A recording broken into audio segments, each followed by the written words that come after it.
उलझे बालों वाली लड़की। शाम के 5 बज रहे थे। उसी वक्त मेरा मोबाइल बज उठा। सामने विक्रम था। हमेशा की तरह वो प्यार से बोला, जाने मन, क्या कर रही हो? मैंने कहा कुछ नहीं, बस अब ऑफिस से निकल कर पीजी जाऊंगी। तुम क्या आ रहे हो? और सामने से जो सुना, उस पर विश्वास नहीं हुआ। विक्रम बोला, जान पैकिंग कर लो, हम घूमने जा रहे हैं। आज फ्राइडे है, मंडे भी ऑफ है और ट्यूसडे की मैं छुट्टी ले लूंगा।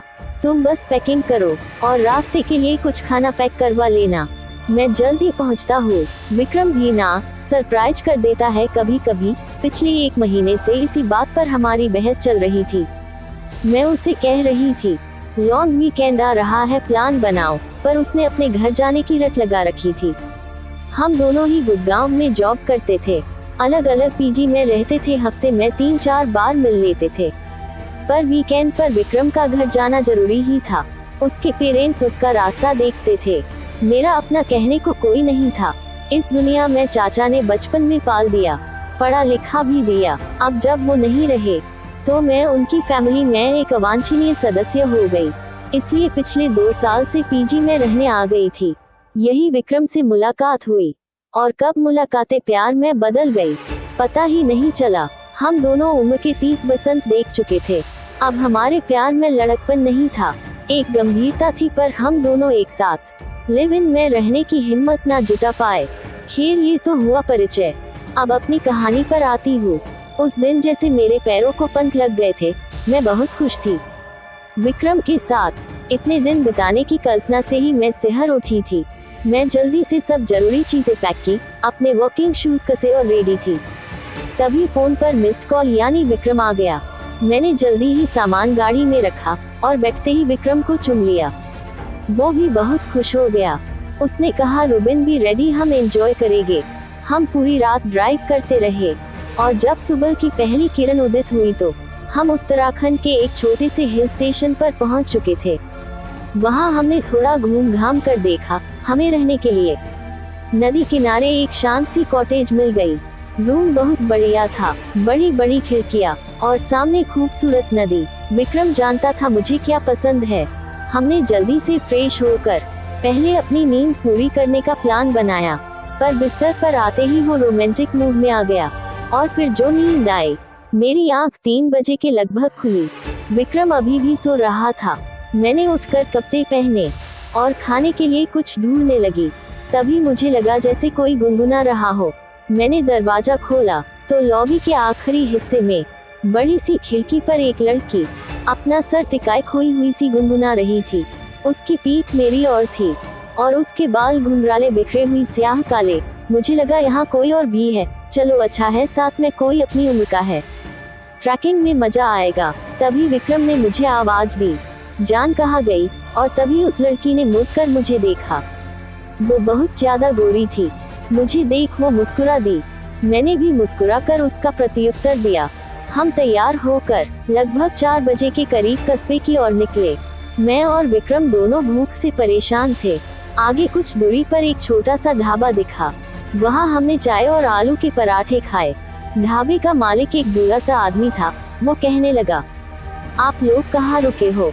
हम लंच बॉक्स भी भेज सकते हैं। जब हमने बताया हम कहाँ रुके हैं तो उस बूढ़े और ढाबे पर 2-3 लोगों की आंखें फैल गई। कोई कुछ बोला तो नहीं, पर कानाफूसी होने लगी थी। मुझे थोड़ा अजीब लगा, पर हम उस वक्त वहां से निकलकर नीचे बाजार की तरफ घूमने निकल गए। आते वक्त रात का खाना पैक करवाया। हम कोई 7 बजे के लगभग कॉटेज पहुँचे। मेन गेट पर शिब्बू मिल गया। वो कॉटेज का केयरटेकर था। उसने बताया, यहाँ सिर्फ ब्रेकफास्ट और चाय काफी ही मिल सकती है, पर पीछे की तरफ किचन है जहाँ आप खुद खाना बना सकते हैं। विक्रम उससे आसपास घूमने की जगह पूछने लगा और मैं रूम की तरफ बढ़ चली। लॉबी पर पहुँचते ही मुझे ठंडी हवा का एहसास हुआ। मैं चाबी अभी कीहोल में लगा ही रही थी। मुझे साथ के कमरे से धीमे संगीत की आवाज आई, बहुत ही मधुर पर उदास सा। मुझे अचानक वो लड़की याद आ गई। पीछे पीछे विक्रम था। वो कहने लगा, अंदर चलो, यहाँ क्यों खड़ी हो, एक राउंड और हो जाए। उसकी आंखों में शरारत थी। मैं बस उसकी आंखों में खो गई। मैं उससे दीवानों की तरह प्यार करती थी। मेरे लिए सिर्फ वो ही तो था। उसका प्यार जिस शर्त पर मिले मुझे मंजूर था। उस रात मैं बहुत सुकून से थी। विक्रम की बाहों में। बाहर किस पहर बारिश शुरू हो गई थी, पता ही ना चला। मुझे प्यास लगी थी। फोन उठाकर देखा तो रात के 2 बज रहे थे। बारिश की रिमझिम और रात का सन्नाटा अलग ही दुनिया लग रही थी। मैंने विक्रम को देखा।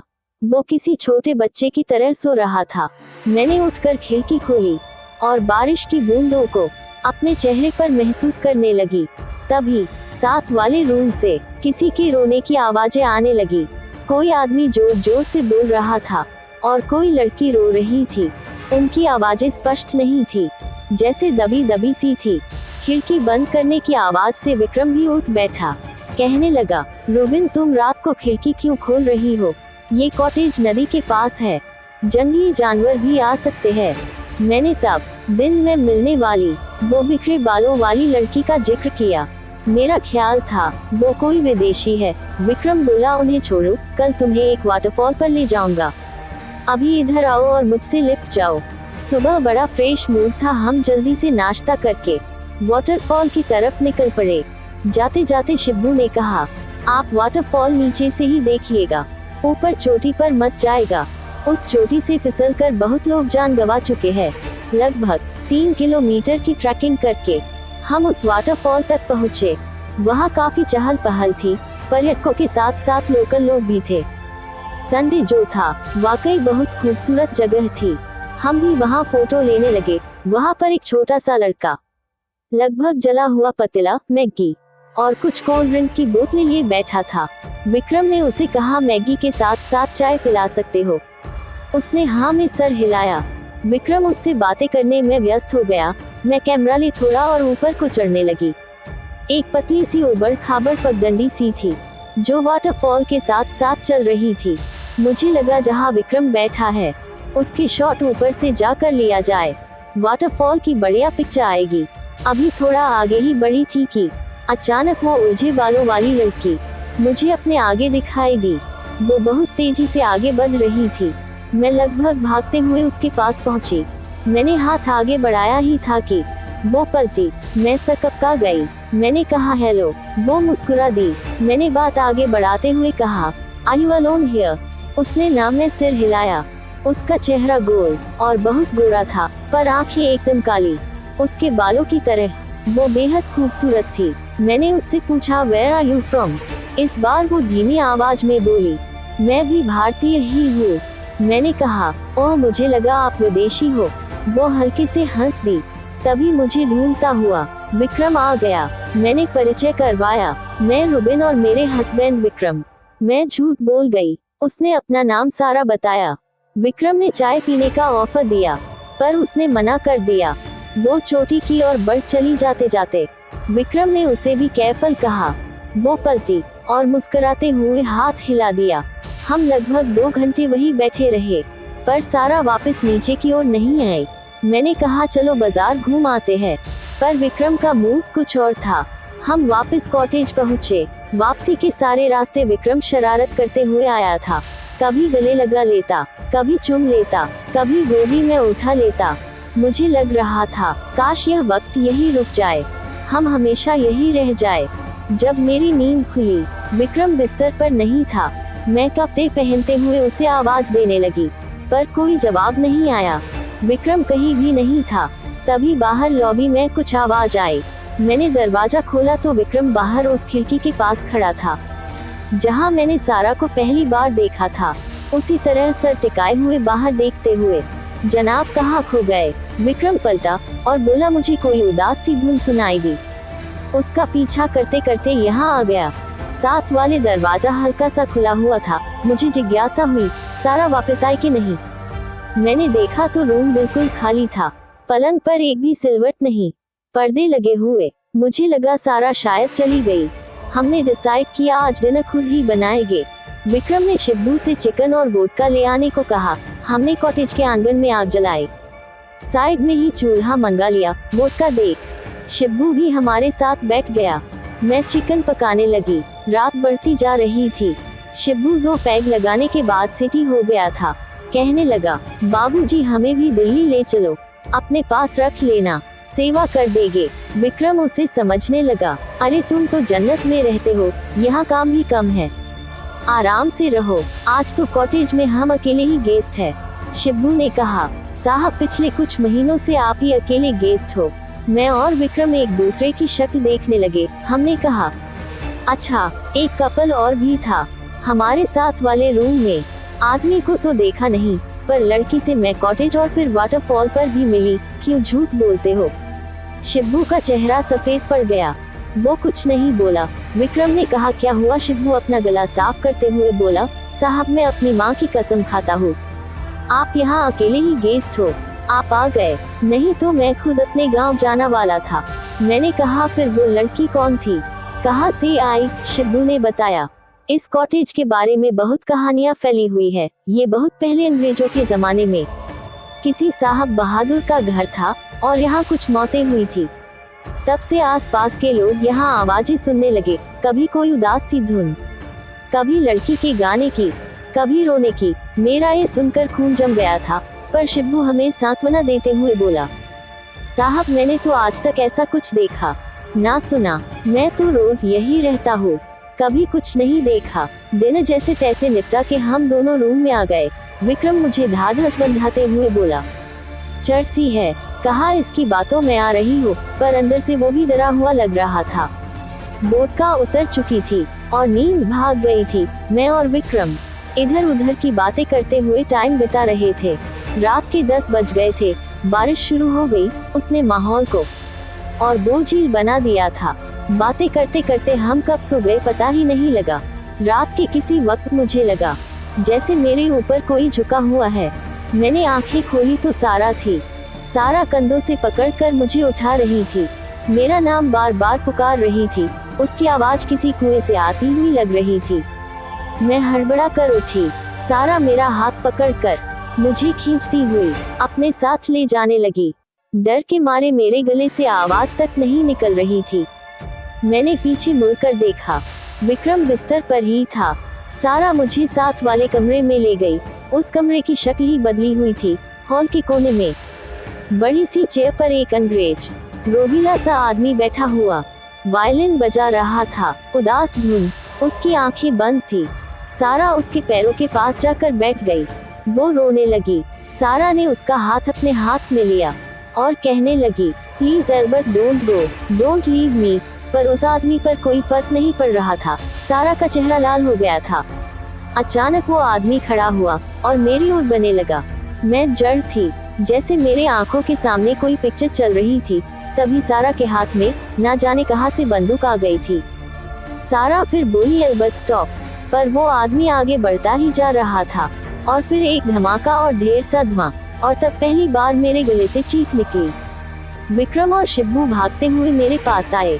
मैं उस कमरे में जड़ खड़ी हुई थी और लगातार चीखे जा रही थी। वहाँ कुछ भी नहीं था।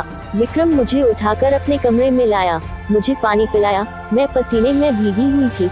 वो बार बार मुझसे पूछ रहा था, क्या हुआ क्या हुआ, पर मैं कुछ बता नहीं पा रही थी। फिर कब मैं बेहोश हो गई पता नहीं लगा। जब मेरी आंख खुली, सवेरा हो गया था। विक्रम परेशान सा मेरे सिरहाने बैठा हुआ था। रूम के दूसरे कोने में शिब्बू दीवार से सर लगाकर ऊँघ रहा था। मैंने उठने की कोशिश की तो विक्रम ने मेरी मदद की। ऐसा लग रहा था जैसे मैं सदियों से बीमार हूँ। बहुत कमजोरी लग रही थी। शिब्बू को विक्रम ने काफी बनाकर लाने को कहा। फिर मुझे बाहों में भरते हुए कहा, क्या हुआ था रोबिन, तुम रात को वहाँ क्यों चली गई थी? मैंने सारी बात बता दी। विक्रम सुनकर सन रह गया। उसने जैसे तैसे पैकिंग की, मुझे सहारा देकर तैयार करवाया और हम निकल पड़े। कॉटेज से जैसे जैसे दूर जा रहे थे, मेरे शरीर में जैसे जान आती जा रही थी। हम बाजार में पहुंच गए। विक्रम ने उस छोटे से ढाबे पर गाड़ी रोक ली। वो बुड्ढा चाय बना लाया। विक्रम और मेरी सफेद शक्ल देखकर वो बोला, साहब हम तो पहले ही दिन आपको बताने वाले थे, पर शहर के लोग ऐसे बातों को कहाँ मानते हो। फिर जो उसने कहानी सुनाई वो इस प्रकार थी। ये बात उस जमाने की है जब अंग्रेज भारत छोड़कर जाने वाले थे। ये कॉटेज अंग्रेज अफसर एल्बर्ट केथ की थी। उसकी फैमिली इंग्लैंड में थी। वो लगभग 40 साल का हट्टा कट्टा आदमी था। कुछ साल पहले वो बंगाल से एक एंग्लो इंडियन लड़की सारा को अपने साथ ले आया था। वो बेचारी उससे बहुत प्यार करती थी, पर जब अंग्रेज भारत छोड़कर जाने लगे तो एल्बर्ट सारा को छोड़कर जाने लगा। उसे वो साथ कैसे ले जाता। इंग्लैंड में उसकी बीवी और 4 बच्चे थे। सारा सारी जिंदगी जिसे प्यार समझ रही थी, वो तो बस मन बहलाव था। उसने बहुत कोशिश की एल्बर्ट ना जाए, पर वो ना माना और फिर सारा ने उसे गोली मार दी और खुद वाटरफॉल से छलांग मारकर आत्महत्या कर ली। तब से ही उनकी आत्मा भटक रही है। मैं सारे रास्ते यही सोचती हुई आई कि क्यों सारा ने मुझे चुना। क्या वो कुछ बताना चाहती थी, मुझे इशारा करना चाहती थी। जब गुड़गांव करीब आने लगा तो मैंने विक्रम को कहा, क्या तुम भी मुझे छोड़ तो नहीं जाओगे? हमारे रिश्ते का भी तो कोई नाम नहीं। विक्रम मेरी और हैरानी से देखने लगा। वो कुछ नहीं बोला। जिंदगी वापस आकर फिर बिजी हो गई। एक शाम मेरा फोन बजा, हेलो जाने मन, रेडी हो जाओ, मम्मी पापा आ रहे हैं। उलझे बालों वाली लड़की ने मेरी जिंदगी सुलझा दी थी। ऐसी ही कहानियां सुनने के लिए हमारे चैनल को लाइक, शेयर और सब्सक्राइब करें। Thank you.